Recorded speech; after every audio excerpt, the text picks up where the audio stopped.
السلام عليكم ورحمة الله وبركاته. وردنا سؤال من أخت سائلة. الفتوى اللي حضرتكم شايفينها دلوقتي من الإمام ابن العثيمين أن زواج المرأة من رجل لا يصلي أو تارك للصلاة لا يجوز، ولو حصل فهذا الزواج باطل، وما يترتب على العقد يكون زنا والعياذ بالله. فإيه الحكم؟ هل الكلام ده صحيح ولا مش صحيح؟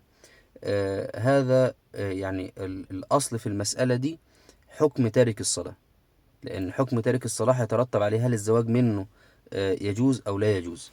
عندنا تارك الصلاة نوعين: واحد بيقول إن مفيش حاجة اسمها صلاة فريضة أصلا، اللي عاوز يصلي يصلي واللي مش عاوز يصلي ما يصليش، فهذا منكر لفرضية الصلاة في الإسلام، وهذا كافر بإجماع الأمة. مفيش حد قال إن حد أنكر ركن وأعظم ركن بعد الشهادتين إنه مسلم، فهو كافر ولا يجوز أن نتزوج منه، وزواجه باطل وما ترتب عليه زنا. الآخر تارك الصلاة تهاونا وتكاسلا، زي حال كتير جدا من الناس اللي نعرفهم وعايشين معاهم وبنقابلهم كل يوم. طيب، هل هذا خارج من ملة الإسلام؟ رأي الحنابلة أنه كافر خارج من ملة الإسلام، والإمام ابن العثيمين حنبلي المذهب، فهو يفتي بالمذهب الحنبلي. طب باقي الأئمة لا، مش شايفين إن هو كده خرج من الإسلام، وقالوا فيه بقى درجات الفسوق وما إلى ذلك. طيب، وحصلت مناظرة شهيرة بين الإمام الشافعي والإمام أحمد بن حنبل، لأن الإمام الشافعي هو أستاذ الإمام أحمد بن حنبل. ورأي الإمام أحمد بن حنبل أن تارك الصلاة كافر حتى وإن كان تهاونا وليس جاحدا بها، يعني هو متأكد إن في فريضة اسمها فريضة الصلاة، وهو بس متكاسل. وظاهر النصوص: العهد الذي بيننا وبينهم الصلاة فمن تركها فقد كفر، أول ما يسأل عنه العبد يوم القيامة الصلاة، فإن صلحت صلح العمل كله وإن فسدت فسد العمل كله. الصلاة عماد الدين، من أقامها فقد أقام الدين ومن هدمها فقد هدم الدين. فهذه النصوص ظاهرها يفيد بكفره.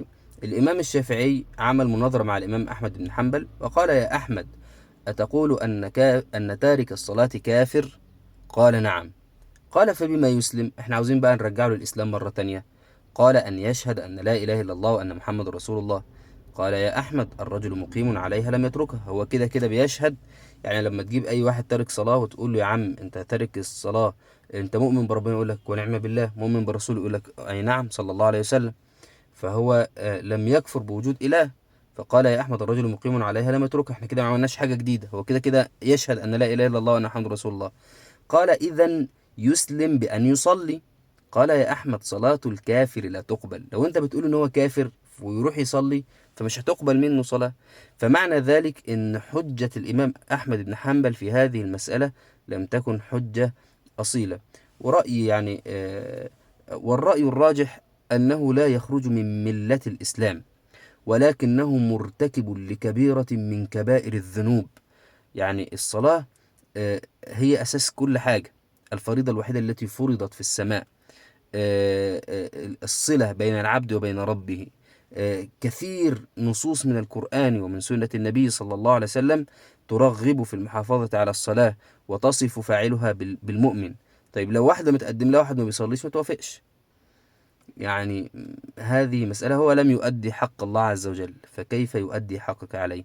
فاحنا بننصح اي واحد متقدم لك ما بيصليش ما توافقيش. طب واحدة متجوزة وكان بيصلي وبدأ يأثر في الصلاة، تنصح وتجتهد معه أن يعود للصلاة مرة أخرى، لأن هذا الأمر خطير جدا.